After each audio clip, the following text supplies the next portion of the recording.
Have you ever noticed how a breakup makes you feel like you have two completely different brains fighting inside your head? One part of you knows exactly what happened. It's logical, cold, brutal, even. It knows the facts. They're gone. They treated you badly. They ignored your calls. They flirted with other people online. They stopped caring months ago. That logical brain knows, with chilling certainty, that they might even be in love with someone else right now. But then there's the other brain, the emotional brain. And that one, well, it doesn't listen to reason. Not at all. That part of you whispers, wait.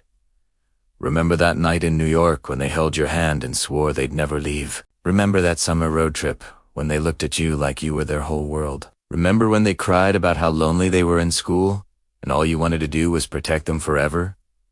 The logical brain is shouting, they're gone. They don't deserve you. But the emotional brain, it just keeps sneaking away like a little kid, lost in a daydream. It insists they'll come back. They still love me. They're my baby. It believes this, even if they've blocked you on everything. Even if they haven't spoken to you in months. And then, this emotional brain starts cooking up ideas that your logical brain knows are absolute disasters. It starts to strategize. Why not drop off a handwritten letter at their job? What if you just accidentally bumped into them in the lobby of their building? Maybe you should call their mom and explain everything. She always liked you.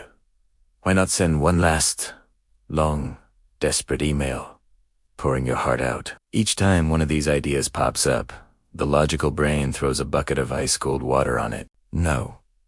They left. They don't love you anymore. You'll only hurt yourself more. And the emotional brain nods politely, pretends to agree, and then quietly drifts away to replay more sweet memories on a loop. This emotional brain is a master of idealization. It paints a picture of them as perfect, brilliant, tender. The one your logical brain tries to argue back, to bring some reality into the picture. No, they were just human. And honestly, not even a particularly kind one, given how they left you. But the emotional brain is primitive.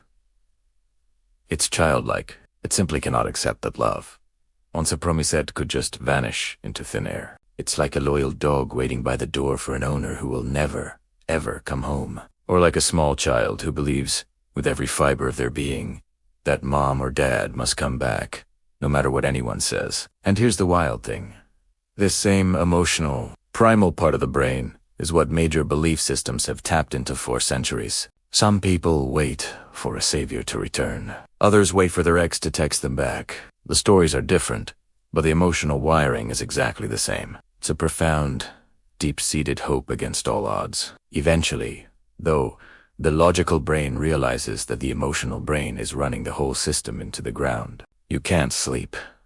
You can't eat. You feel like you're completely falling apart. So, the logical brain is forced to stage an intervention. Maybe it books you a solo trip to a place you'd be never been, just to clear your head. Maybe it finally drags you to therapy to talk to someone impartial. Maybe it forces you to delete their number, even while your hand is shaking and your heart is pounding. There is an old Arabic saying, "The soul moves at the pace of a camel." What this means is, the logical mind can understand a new reality almost instantly. It gets it.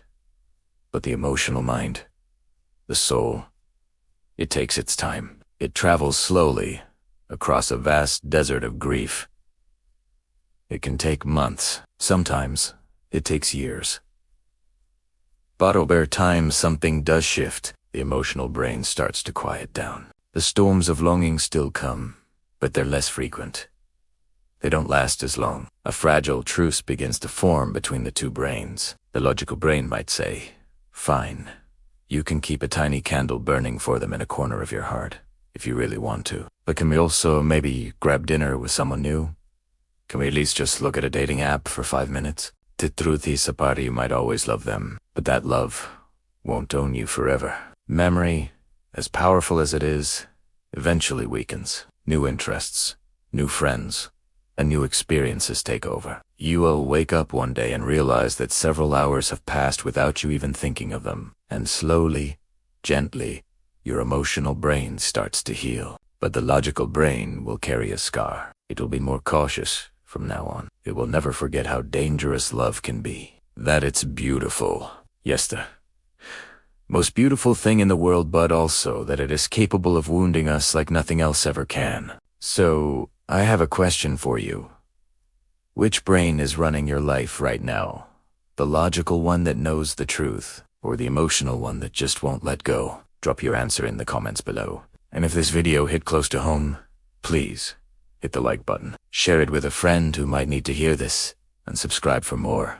Because love may be the most powerful force we know, but learning how to survive it might be the most important lesson of all. Thank you for watching.